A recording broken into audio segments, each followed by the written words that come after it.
다음 주에 이제 총리 후보자 인사청문회가 예정이 돼 있습니다. 이제 나흘 정도 남았는데 민주당에선 정치 공세다, 또 국정 방해다 이런 입장을 냈고요. 국민의힘은 사퇴를 해야 된다라는 입장으로 부딪히고 있습니다. 김민석 총리 후보자의 어떤 문제 때문인지 먼저 문제를 제기하고 있는 야당의 입장부터 들어보겠습니다. 저는 기본적으로요. 예. 이 정치를 할 때도 그랬고 정치를 안 할 때도 그렇고 정권을 왜 잡습니까? 인사, 행정, 재정을 지기 위한 거 아닙니까? 저는 정권을 잡은 쪽의 인사는 알아서 하라는 겁니다. 예. 제 주장은 뭐 성공해도 같이 성공하고 실패해도 실패하는 겁니다. 그런데 이번에 이런 우리 이제 김민석 우리 총리 후보자는 저는 개인적으로도 또 친해요. 저하고 대화도 많이 하고 제가 여의도 연구원장 할 때 민주연구원장을 하고 예. 카운트 파트너도 하고 사람이 참 훌륭한 분이에요. 대화를 하면 할수록. 그러나 여러 가지 현안들이 있어요. 우리가 그리고 지금 청문회 안 하고 이렇게 통과시켜 줄 수도 있죠. 그러나 이게 헌법에 이제 부여돼 있고 이게 절차가 있지 않습니까? 그러니까 우리가 이제 개인적으로는 감정이 없지 않습니까? 그러니까 국민들이 알 권리를 우리가 국회의원들을 통해서 청문회를 통해서 해주는 거 아닙니까? 반대로 윤석열 정부 때도 민주당에서 그렇게 했고, 그러나 이것을 뭐 망신 주기다, 이거 망신 주는 거 아닙니다. 그래서 조금 궁금해하는 거, 국민들이 이런 부분은 좀 알고 싶다 하는 이런 부분들을 국회의원들이 대신을 해주는 거니까 그러한 것만 해명을 잘 좀 설득하고 해명을 하면은 저는 초창기에는 사실은 협조할 것을 해줘야 된다고 하는 것이 제 지론입니다. 그래서 국민 눈높이에 맞느냐 맞지 않느냐, 예. 이것을 충분하게 좀 우리 후보자께서 설명을 해주면은 저는 된다고 생각을 해요. 그래서 절대 망신 주기가 아니다 이런 것을 미리서 제가 말씀을 드립니다. 예, 국민 눈높이에 맞느냐 아니냐를 따지면 될 것이다. 충분히 지금 설명이 안 되고 있다고 보시는 거예요? 어떻습니까? 새 정부가 들어섰는데 국정의 2인자 국무총리 인사청문회가 이렇게 좀 혹독한 검증이 들어가는 부분은 좀 이해를 해주셔야 될 것 같아요. 국무총리라는 자리를 좀 따져보면요, 국무총리는 국민이 직접 선출하는 자리는 아니지만 국민이 뽑은 국회의원들이 같이 있는 국회의 동의를 얻어야 되는 자리입니다. 그럼 만약 저희가 의석수가 150 과반이 안 되는 상태에서 임명하려고 하면 임명이 안 될 수도 있는 자리입니다. 그 부분은 예전에 국무총리가 대통령의 권한을 대행할 수 있냐 가지고도 논란이 많았지만 그래도 국무총리가 국회의 동의를 얻는 절차가 있다는 자체는 국무총리가 대통령의 권한을 대행하는 데 있어서의 일정 부분 정당성이 있다는 이야기를 하거든요. 그만큼 중요합니다. 그리고 이재명 정부에 대한 기대가 또 크잖아요.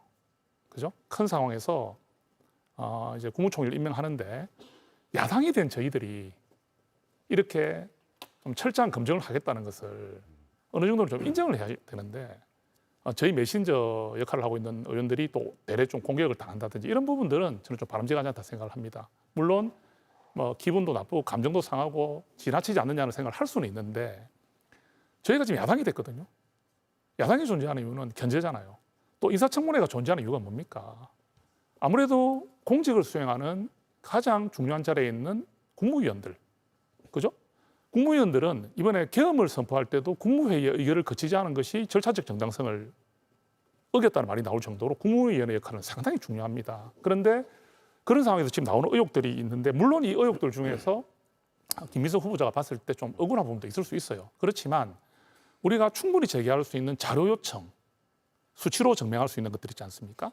그럼 오늘 하나 예를 들면은 청와대 출입국 기록은 김민석 후보자께서 공개를 한 걸로 제가 알고 있습니다. 그러면 그 공개된 자료가 조금 부실하든 어떻든 간에 그건 나중에 할 이야기고 그런 의혹이 나왔을 때 빨리빨리 좀 자료로 대응을 해주시면 내가 열심히 다녔다, 이 시간에 시간을 빼서 최고 회의를 끝나서 갔다 이런 식으로 표현하기보다는 정확한 자료를 통해서 국민들에게 이해를 시키는 것이 맞지 않았느냐. 그리고 나머지 재산 부분도 내 전처가 이렇게 아이의 학비를 댔다 이런 식으로 어떤 말씀하기보다는 그런 부분들을 좀 실질적으로 누가 보더라도 좀 고개를 끄덕거릴 수 있는 자료를 제시해 주시는 부분이 그게 바로 후보자의 자세가 아닌가 생각이 듭니다. 그래서 오늘까지 아마 자료 제출이 된 게 많지 않습니다. 많지 않고 물론 반론을 제기할 때 이렇게 하겠죠. 청문회 당일날 다 소명하겠다 이래 하시지만 그러지 의혹이 불거졌을 때 또 일정 부분은 미리 좀 소명을 해놓으시면 그죠?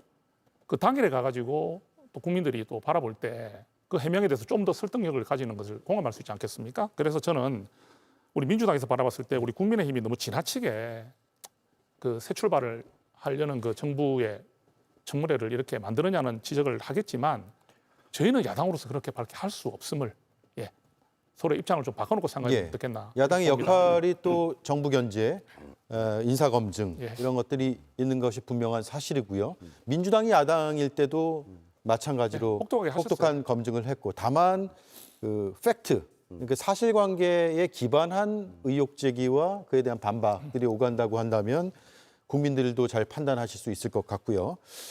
앞서 칭화대 석사 과정 말씀하셨는데 사실 제가 몇 시간 전에 김민석 후보자 인터뷰를 직접 해서 그 자리에서 그 자료를 공개했거든요. 잠시 화면으로 보여드리겠습니다. 네, 바로 이 자료고요. 2005년부터 2018년까지의 중국으로 나가고 또 다시 돌아오는 그 기록들을 모두 다 공개를 저희 방송에서 했는데 총 39회고 지금 초록색으로 표시된 저 부분은 2008년부터 2010년까지 석사 과정이 좀 더 그 과정을 직접 가서 이제 수업을 듣는 그런 기간의 2009년, 10년 자료이거든요. 21회였습니다. 그리고 항공기 편명까지 적혀 있고요. 저 자료의 원자료들은 청문회에 제출한다라는 입장을 밝힌 상태입니다. 이걸 제가 사실관계를 먼저 좀 설명을 드리고 토론을 하면 더 도움이 될 것 같습니다. 예, 그 자료 내는 이제 시기도 좀 늦고 빨리빨리 안 했는지를 말씀하시는데 아쉬움은 있으시겠지만은 윤석열 정부 초기에 그 인사청문회 할 때보다 매우 빨리 매우 많은 자료를 내고 있다라는 거 이해해 주실 거라고 보고요. 지금 이제 김민석 총리에 대한 것은 단순히 어떤 우리가 여당이라서 빨리 좀 이제 인준을 해 주십사 하는 것도 있겠지만은 국민들도 압도적 다수가 찬성을 하고 있습니다. 기억하시겠지만은 이제 문재인 정부 때 굉장히 중도적인 인물로 총리 굉장히 많은 지지를 받았던 김부겸 전 총리님도 그 당시에 지지율이 35% 중반대 여기서 좀 왔다 갔다 했어요. 그런데 지금 최근에 나온 이제 갤럽 조사를 보면 김민석 총리 후보자에 대해서 국민들이 48%가 찬성을 하고 부적합하다는 의견이 23% 정도밖에 되지 않습니다. 그래서 이것은 뭐냐면 윤석열 내란으로 지금 일을 못하고 있는 정부가 이거를 시기를 하루빨리 좀 끝내고 하루빨리 좀 일을 좀 해라. 이런 국민들의 목소리다 이렇게 생각을 하고요. 그다음에 이제 김윤석 총리 후보자에 대해서 재산 문제를 계속 좀 거론하시는데 제가 좀 이거 판넬 어디 화면에 나가는지 모르겠는데 좀 준비를 해봤거든요. 윤석열 정부 초기에 그 재산 문제로 좀 논란이 됐던 분들의 재산 총액입니다. 지금 김문석 총리가 2억이라고 그러잖아요, 재산. 근데 윤석열 정부 초기에 이원모 전 인사비서관 재산이 433억이에요. 김태효 안보실 1차장 120억입니다. 안상훈 사회수석 64억. 김대기 비서실장 48억. 비교도 안 되는 재산이에요. 지금 2억짜리 재산 갖고 있는 분한테 너무나 혹독하게 좀 과도한 그런 해명을 요구하고 있다. 기본적으로. 국민들이 지금 이 상황을 어떻게 이해를 하시겠어요? 저도 이제 지역구에 가면 국민들 목소리 듣는데 말이 안 된다는 거죠. 과거에 적어도 이제 우리 사회가 물론 이제 점차적으로 진보해 가야 되는 건 맞지만 그래도 적어도 자기 정부 때 들이댔던 척도에서 너무 더 과해지면 안 되는 거 아니겠습니까? 이럴 때도 자료도 잘 안 내셨어요. 기억하시겠지만은 지금 김민석 총리 후보자는 굉장히 많은 자료를 빨리 내고 있는 겁니다. 세금 관련된 서류들도 다 내고 있잖아요.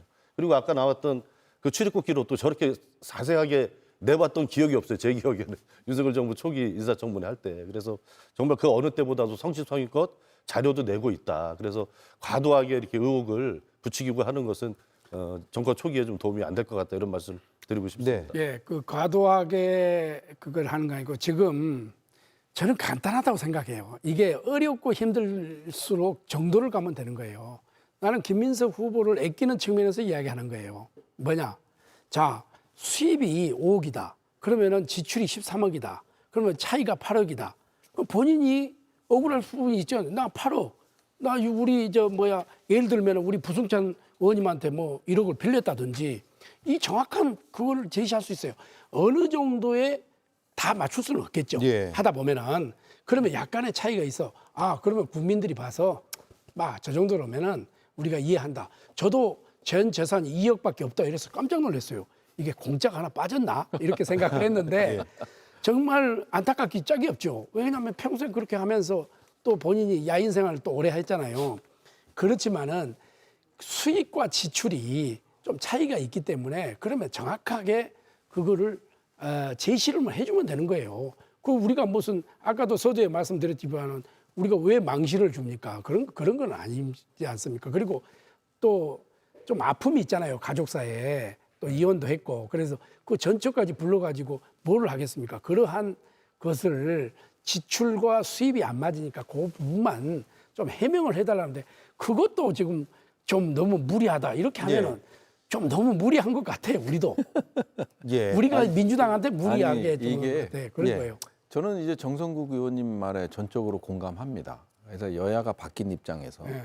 인사청문회고 그다음에 국회 동의 절차를 거쳐야 되는 또 요인이기 때문에 당연히 혹독해야 된다고 보여져요. 혹독해야 돼야 보여지는데 근데 저희가 이제 봤을 때는 지금 2억 남짓 어머님 재산까지 포함을 시켜서 이제 그 정도 재산이고요. 그다음에 이제 굳이 우리 모 의원의 공격을 디펜스를 하자면 이게 보면 연말정산상이라는 표현을 썼거든요. 그러니까 예. 연말정산하고 원천징수는 완전히 다르다. 그러니까 원천징수는 자기의 수익이 나타나지만 연말정산은 뭐 카드니 뭐니 사용한 내역들이 이제 일괄적으로 뭐 보험 이런 게 다 들어가는 거기 때문에 전혀 달라요.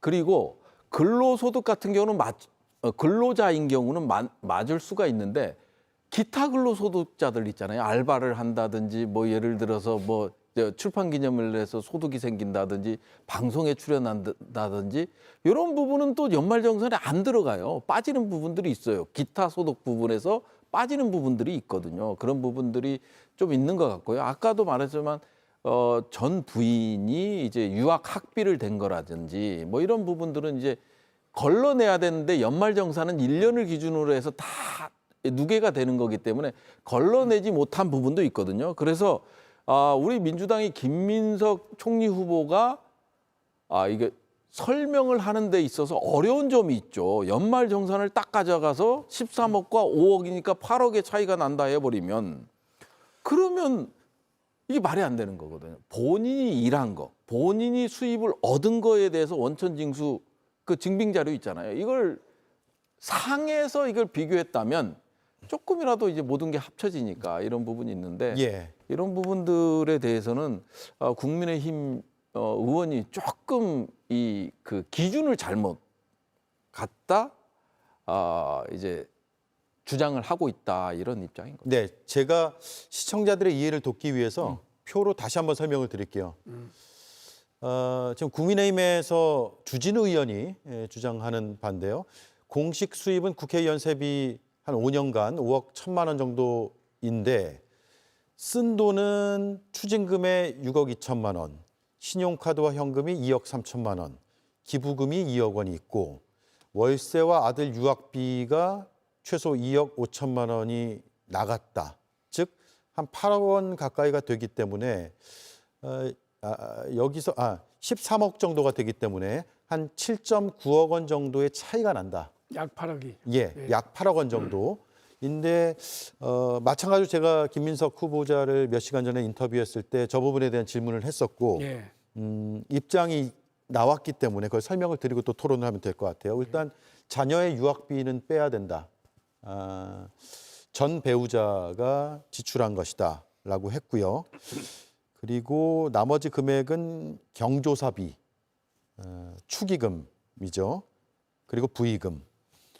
여기에 출판기념회 수익 등으로 쓴 금액으로 본인은 파악을 해서 인사청문회 자료를 지금 준비하고 있다라는 입장을 방송을 통해 밝혔기 때문에 그걸 제가 본인 입장이니까 반론 차원에서 전해드리고 토론을 이어가겠습니다. 윤정근 의원님. 아니 지금 이제 김문석 총리 그 여러 가지 뭐 그 재산 관련해서 논란이 있는 것들은 금방 이제 해명이 될 거라고 보고요. 그 방금 전에 이제 그 국힘에서 제기했던 8억 같은 경우도 8억에서 그 2억 2.3억 아들 그거를 빼면 5억 정도예요. 그게 이제 출판 기념회, 결혼식 부의금, 빈부상 때 이제 조의금 이렇다는 거거든요. 이거에 대해서 국민의힘 의원들이 이해 못 해줄 분들은 제가 봐서는 안 계실 것 같은데. 그러니까 네. 그렇게 설명을 하면 되죠. 네. 예. 그러니까 설명을 하면 되지. 그러니까 뭐 그걸 뭐 이렇게 그걸 그러니까 평소에 다 계산해놓고 머리에 넣어놓고 있질 못한 거죠. 설명하면 되지. 아니 이제 예. 한덕수 총리 할 때도 예, 예. 저희가 이제 검증을 세게 했어요. 그러니까 이제 그 과정 인준 과정에서는 상당히 세게 했고 그 이후에 저희가 이 부분에 대해서 그래도 윤석열 정부의 초대 총리이기 때문에 국정 안정 차원에서 안정화 차원에서 저희가 이제 그거 한덕수 총리에 대한 인준을 오케이 했잖아요. 예. 그런 부분이 있었기 때문에 이 부분도 저 아까 말씀하신 대로 그 검증의 과정, 국민의 알 권리, 그 다음에 국민 눈높이 이런 것들을 김민석 후보께서 적극적으로 해명하고 있고 SNS를 통해서 그 자료를 올리고 있고 그 다음에 추가 모자란 좀 미흡한 부분에 대해서는 또 청문회 과정에서 또 밝히겠다고 적극적으로 대응하고 있다. 그 점에 있어서는 한덕수 전 총리보다는 상당히 그러니까 뭐냐면 20억이 법인에서 이제 수익이 났는데 4년간 20억이 수익이 났는데 그거에 대한 설명자를 아예 제출하지도 않았어요. 예. 그래서 막판에 제출을 하니까 이제 사회 기업 간담회 해외에서 기업 간담회 한 거 사회로 20억이 이제 수익이다 해서 그거에 대한 설명도 전혀 없었어요. 그런 예. 과정이 있었고요. 예, 그런 과정이 있었기 때문에 그거에 비해서는 상대적이긴 하지만 김민석 총리 후보는 적극적으로 해명을 하고 있고 관련 자료들을 제시하고 있다라는 말씀을 드리겠습니다. 예. 그 방금 우리 그 앵커님께서 아까 그 김민석 후보자의 인터뷰를 하면서 좀 들은 소명에 대한 이야기를 해주셨지 네네. 않습니까? 그 일정 부분은 그게 좀 이해하는 도움은 되는데 우리가 저는 지금 초선 의원이기 때문에 뭐 경험이 많지는 않습니다. 그런데 이게 경조사비라든지 또는 뭐 부의금 이런 부분들 출판기념회 이런 일을 통해서 한 5억, 6억 정도가 들어올 수 있는지에 대해서 좀 의문이고요. 그 부분이 좀 더 자세히 좀 밝혀져야 된다고 생각을 합니다. 물론 우리가 말하는 그 7억, 8억 되는 돈이 다 뭐 어떻게 마련되느냐 하는 부분에 대한 일정 부분의 소명은 가능할지 몰라도 그래서 이런 부분들은 좀 더 이야기가 나오지 않겠습니까? 예. 그리고 우리 김민석 후보님께 조금 그 아쉬운 부분을 한 말씀을 드리면 그 조금 이렇게 대응하시는 모습에서 좀 짜증 섞인 대응을 좀 하신다는 느낌이 예. 들어요. 예를 들면요. 예, 그러니까 우리 국민의힘에서 제기하는 의혹들에 대해서 그 부분은 충분히 이렇게 지적할 수 있는 부분이긴 한데 내가 이렇게 이런 식으로 좀 표현하시면 좋지 않겠나. 또 한 가지 예를 들면 그 SK그룹으로부터 2억 원 그 정치 불법 선거자금으로 인해서 법원에서 유죄 판결을 받았지 않습니까? 그러면 이때가 언제냐면 한참 오래전의 일이거든요. 그러면 이게 정치검찰 표적수사라는 이야기는 사실 이재명 대표께서 사법리스크로 인해서 있었던 일들에서 많이 나온 이야기들이었어요. 그러니까 예전에 정치검찰 표적수사 이런 이야기들은 최근에 정말 이런 표현들이 많이 나온 것은 사실이지만 우리 김민석 후보께서 대법원 법원에서 판결을 내린 이 부분에 대해서 이게 뭐 정치검찰이었다 표적수사에 대한 것이었다는 식으로 전면 부정하는 부분은 이렇게 하시는 부분이 맞느냐. 예. 우리가 늘 이야기하지 않습니까? 국민의힘 대통령 탄핵에 대해서 헌법재판소의 판결을 존중하라. 늘 그러지 않습니까? 그래 말씀하셨어요. 그렇다면은 김민석 후보께서도 한나라의 국무총리를 하실 분이 본인의 어떤 사정을 다 떠나서 내가 이 부분을 그렇게 표현하는 것은 바람직하지 않다. 저는 그 부분은 말씀을 드리고 또 우리가 또 말하는 그 금액의 크기 작기를 자꾸 이야기를 하시는 것 같아요. 그러니까 아니 재산이 2억밖에 없는 사람이 어찌 보면 뭐 어렵게 살았고 그런 부분들이 인간적인 연민은 줄 수가 있습니다. 줄 수는 있는데 그렇다고 해가지고 이 과정에서 예를 들어서 뭐 차용증 이런 부분에 문제가 있었다든지 또는 어떤 금전의 거래 부분에 있어갖고 문제가 있었다든지 이런 부분이라면은 그것은 금액이 크고 작는 부분은 아니거든요. 그것이 본질을 흘릴 수는 없습니다. 그래서 저는 한나라의 국무총리가 되실 정도의 분이시라면 또 우리 뭐 김대식 의원께서 개인적으로 또 훌륭한 분이라고 하신다면 저는 개인적인 의견이었기 때문에 모르겠습니다. 그리고 또 정치 여정을 봤을 때 정말 좀 인간적으로 봤을 때 저희가 볼 때는 정치 선배시잖아요. 그죠? 개인적 의견은 없지만 그런 부분에서 고초라든지 어려움이 있었던 부분은 공감을 합니다. 하는데 이제는 국무총리가 되실 분이니 그런 부분에 대한 호소보다는 좀 더 객관적인 자료와 그런 설득력 있는 말씀으로 국민들에게 공감을 받는 것이 맞지 않겠나 예. 생각합니다.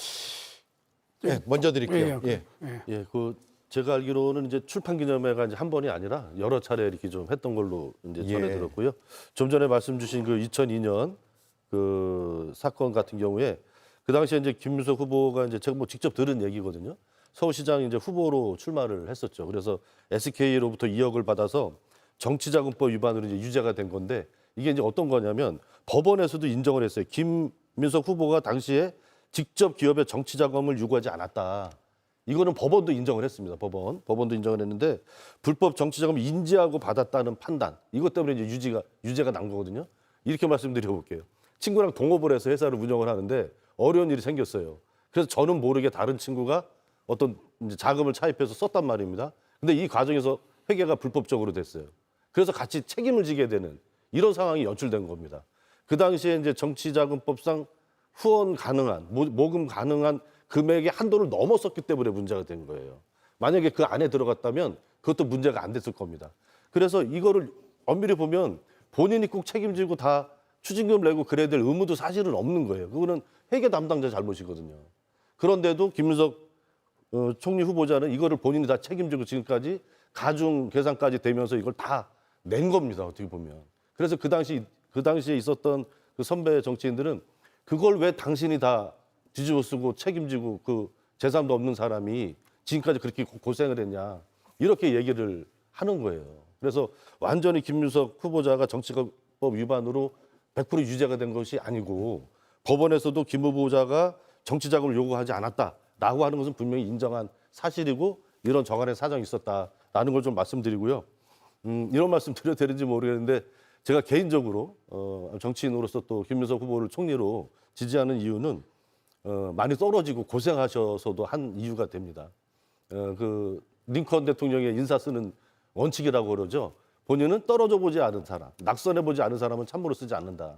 정치인이 낙선을 해봐야 국민들 귀중한지 알고 유권자 귀중한지 알고 모시는 마음을 갖게 된다. 이제 이런 얘기 했잖아요. 오랫동안 10수년, 20, 30년 고생을 했기 때문에 오히려 그런 것들이 다 몸에서 잘 배서 총리로서 국민들을 잘 모실 그런 준비가 돼 있는 분이다. 이런 말씀 드리고 싶고요. 오늘 이제 두 분 말씀하시는 거 보니까 혹독하게 검증은 하시는데 인준을 반대하지는 않으실 것 같아요, 느낌이. 그래서 혹독한 검증하시는 거 좋은데 예. 말씀하셨어요. 인준에는 아니, 찬성해 주시게. 근데 네. 사실은 나는 우리 김민석 저 후보자께 제가 부탁을 뭐 그거 지금 판을 키울 필요가 없어요. 왜 판을 키웁니까? 본인이 여기 와서 또 이렇게 방송에 와서 하고 유튜브에 왜 나갑니까? 1인 지하의 만인 지상입니다. 총리는 무게감이 있어야 돼요. 대통령 다음으로 국정의 전반을 그걸 해야 되는데 너무 조금 우리 국민들로 봐서 예. 상당히 오만하고 교만하게 보일 수가 있어요. 겸손하지 못하게 보일 수가 있어요.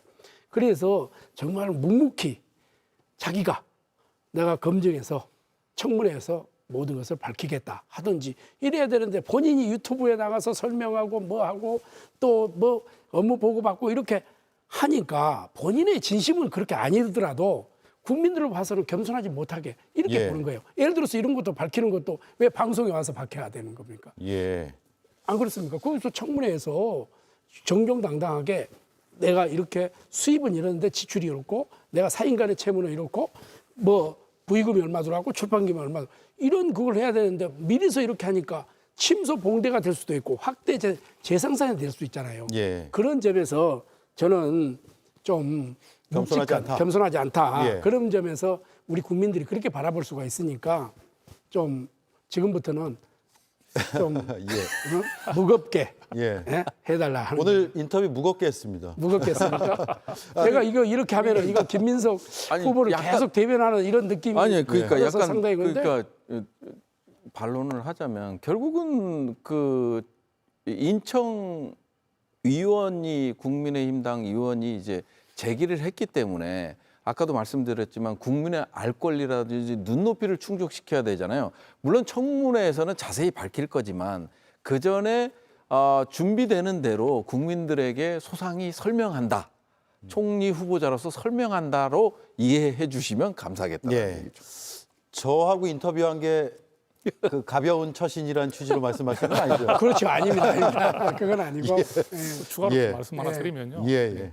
그 우리 김대식 의원님이 좀 좋은 지적을 하신 것 같아요. 왜냐하면 그 김민석 후보자께서 지금 그 업무 보고 형태 또는 이제 현장 행보 같은 걸 하시고 계시지 않습니까?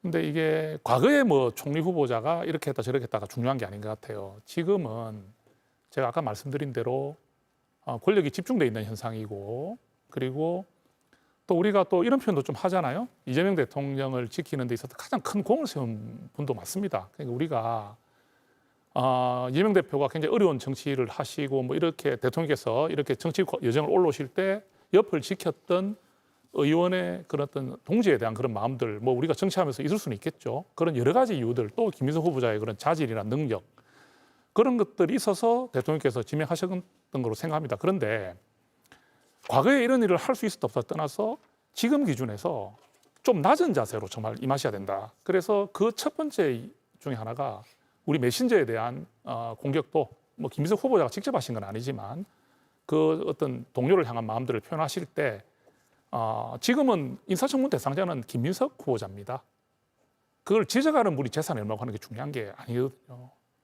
기분은 나쁘죠. 당신은 뭐 잘났다고 뭐 그렇게까지 대단하게 뭐 바르게 살았다고 그렇게 하느냐 하는 마음은 우리가 마음속으로는 가질 수 있어도 지금 그 대상자를 향해서 우리가 하는 것이지, 그죠? 그것을 지적하는 사람이 무슨 그런 거냐를 따지기 시작하면은 앞으로 우리가 청문회가 안 됩니다. 예. 그래서 저는 우리 민주당에서 다 동료 의원이시잖아요. 그렇다면은 오늘 논쟁을 했으니 JTBC 논쟁을 하고 갔으면 예. 가셔가지고 오늘 뭐 김대식 의원, 정성국 의원하고 이야기해 보니까 그래 우리가 그렇게까지 할 필요는 없겠다. 전선을 확대하지 말자. 이렇게 해서 좀 우리가 바르게 좀 갔으면 좋겠습니다. 그리고 또 하나들은요. 김민석 후보자에게 집중됨으로 인해서 나머지 분들이 검증이 허술해져서는 안 되겠죠.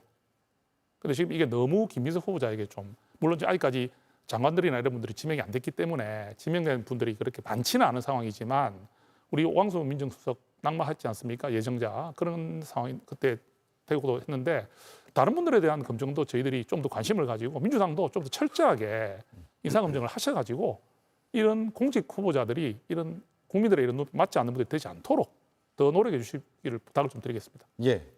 더 하실 말씀 있으면 여당에서도 한 말씀 하시죠. 윤종근 의원님. 국민의힘이 지금 제가 보기에는 좀 난처할 것 같아요. 솔직히 이제 김민석 총리 후보자가 결정적으로 낙마할 정도는 아니다, 이런 거를 다른 분들이 다 좀 알고 계실 것 같고, 어떻게 보면은 김민석 총리 후보자를 이렇게 키워준 분이 윤석열 대통령이시잖아요. 그 국민들이 김민석 총리 후보자에 대해서 강렬한 인상을 갖고 신뢰를 주게 된 계기가 12.3 내란을 일찍부터 계엄을 예견하고 그런 움직임들이 있다, 이런 걸 하면서 그때 누가 그 말을 믿었겠습니까? 저도 예. 처음에는 무슨 얘기야, 이런 저희 당 내에서도 그런 분위기였었는데 그 이후에 벌어진 일련의 일들 과정 속에서 정확하게 예측을 하고 대응을 하고 이런 부분들이 이제 인정받았기 때문에 지금의 이제 총리 후보자가 됐다고 생각을 하거든요.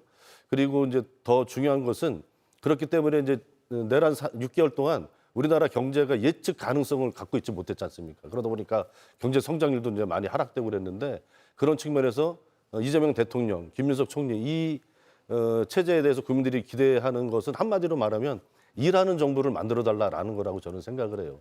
그런 면에서 굉장히 이제 부지런하게 성과를 내오고 우리나라 대한민국 경제를 예측 가능하게 운영해 갈 만한 면모를 보여주었다, 그동안. 예. 그거를 국민들께서 인정해 주시고 있다고 보거든요. 그런 면에서 총리 인준에는 꼭 좀 찬성해 주시기를 다시 한번 부탁드리겠습니다. 예. 자, 마지막 발언 1분 남았거든요. 네. 예. 고승찬 의원님 해주시죠. 참 이게 국정 운영의 동반자입니다. 또 이제 입법부의 또 동료들이고요. 그러다 보니까 이제 가장 중요한 거는 국민의 삶 아니겠습니까? 지금 최악이지 않습니까? 최악이다 보니까 모든 걸 떠나서 민생 경제를 회복시키는데 같이 갔으면 좋겠다, 이런 말씀을 드리겠습니다. 예. 자, 화기애애한 가운데 진중하고 또 건강한 토론도 된 것 같고요. 또 서로를 많이 존중해 주셔서 오늘 시청자들께서도 굉장히 감명 깊은 토론이 되지 않았을까라는 생각이 듭니다.